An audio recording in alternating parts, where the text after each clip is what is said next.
आज मी बनवते आहे तांदळाच्या पिठाची भाकरी। ज्यांच्या भाकऱ्या फुगत नाही त्यांच्यासाठी स्पेशल ट्रिक्सही मी भाकऱ्या बनवत आहे। 2 वाटी पाणी उकळल्यावर 2 वाटी पीठ घालून चांगलं पीठ भागून घेतलं। ज्या पद्धतीने आपण मोदकाचं पीठ भागवतो त्या पद्धतीनेच भागून घ्यायचं। नंतर पीठ मळून घ्यायचं। भाकरीसाठी घेताना कधी पण बारीकच पीठ घ्यायचं। भाकरीचं पीठ पाण्याचा हात लावून थोडं नरम मळून घ्यायचं। त्याचा छोटा गोळा घेऊन चपातीप्रमाणे असा लाटून घ्यायची। तव्यावर भाकरी टाकण्यापूर्वी थोडंसं तेल टाकून पसरून घ्या, म्हणजे तुमची भाकरी चिकटणार नाही।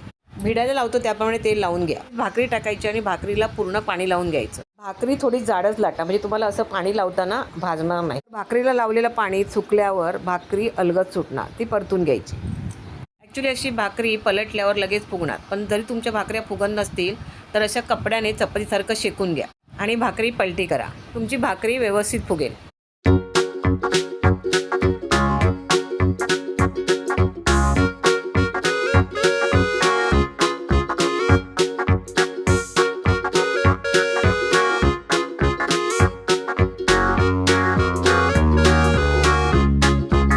भाकरीची शेवटची पलटी डायरेक्ट गॅसवर टाकली तरी भाकरी चांगली फुगते।